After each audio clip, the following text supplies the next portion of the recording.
क्या भारत में नक्सलवाद अब अपनी अंतिम सांसें गिन रहा है या फिर जंगल में अभी भी खामोशी से कोई बड़ा तूफान पनप रहा है? आज की यह खबर आपके लिए जानना बेहद जरूरी है, क्योंकि एक तरफ सरकार दावा कर रही है कि मार्च 2026 तक नक्सलवाद का पूरी तरह खात्मा हो जाएगा, तो वहीं दूसरी तरफ जंगलों के भीतर से एक ऐसी चिट्ठी सामने आई है जिसने सुरक्षा एजेंसियों के कान खड़े कर दिए हैं। नमस्कार, मैं हूं चंद्रशेखर और आप देख रहे हैं नवप्रदेश टीवी। हाल ही में खबरों का बाजार गर्म था कि प्रतिबंधित सीपीआई माओवादी संगठन सरकार से 3 महीने का सीज फायर या विराम चाहता है ताकि उनके बिखरे हुए कैडर सरेंडर कर सके।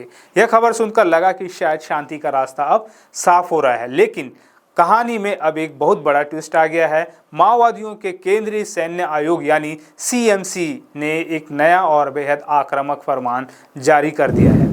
इस नए फरमान में शांति या सरेंडर की कोई बात नहीं है, बल्कि इसमें साफ तौर पर लिखा गया है, अंतिम सांस तक लड़ो। जी हां, माओवादियों ने अपने कैडर्स को निर्देश दिया है कि वो 2 दिसंबर से लेकर 8 दिसंबर तक पीपुल्स लिबरेशन गुरिल्ला आर्मी यानी पीएलजीए सप्ताह मनाएं। और यह कोई साधारण आयोजन नहीं होगा, क्योंकि इस बार पीएलजीए की 25वीं वर्षगांठ है। इस लेटर में कैडर्स से कहा गया है कि वे पूरे क्रांतिकारी जोश के साथ अपनी ताकत दिखाएं। इसे सरकार की मार्च 2026 की डेडलाइन के खिलाफ एक सीधी और खुली चुनौती माना जा रहा है। लेकिन तस्वीर का दूसरा पहलू भी देखना जरूरी है। माओवादियों के इस जोश के पीछे एक डर भी छिपा है। खुद माओवादियों ने अपने इस लेटर में स्वीकार किया है कि पिछला 1 साल उनके लिए सबसे खूनी रहा है। आंकड़े आपको चौंका देंगे। माओवादियों के मुताबिक पिछले 1 साल में उनके 320 साथी मारे गए हैं और मरने वाले कोई छोटे मोटे कार्यकर्ता नहीं थे।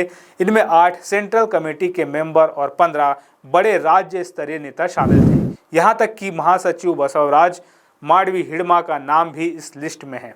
अकेले दंडकारण्य के इलाकों में 243 नक्सली ढेर किए गए हैं।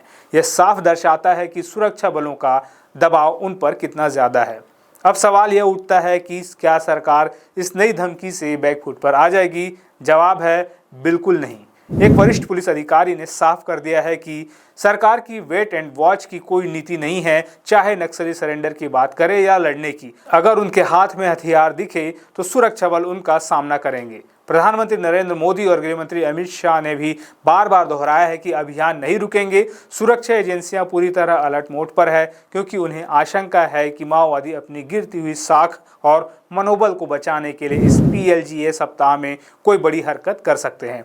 माओवादियों के अंदर भी अब फूट पड़ती दिख रही है। सीएमसी ने अपनी ही एक गुट भूपति सतीश गुट को गद्दार घोषित कर दिया है, क्योंकि उन्होंने 227 हथियारों के साथ सरेंडर कर दिया था। माओवादी नेतृत्व अब अपने बचे खुचे साथियों को यह समझाने में लगा है कि हथियार डालना गद्दारी है और संघर्ष ही एकमात्र रास्ता है। पीएलजीए सप्ताह के दौरान वे छोटी छोटी गुप्त मीटिंग्स, पोस्टर अभियान और नई भर्तियों पर जोर देने वाले हैं। कुल मिलाकर स्थिति यह है कि माओवाद अब अपने सबसे मुश्किल दौर से गुजर रहा है। एक तरफ सुरक्षा बलों का बढ़ता घेरा है और दूसरी तरफ संगठन के अंदर की बगावत। क्या माओवादियों का यह अंतिम सांस तक लड़ने का दावा उनकी डूबती नैया को बचा पाएगा, या 2026 तक सच में नक्सलवाद इतिहास बन जाएगा? यह आने वाला वक्त ही बताएगा। इस गंभीर मुद्दे पर आपकी क्या राय है? क्या आपको लगता है कि नक्सलवाद का अंत करीब है? कमेंट बॉक्स में अपनी राय जरूर लिखें। अगर आपको यह विश्लेषण पसंद आया हो तो वीडियो को लाइक करें और चैनल को सब्सक्राइब करें।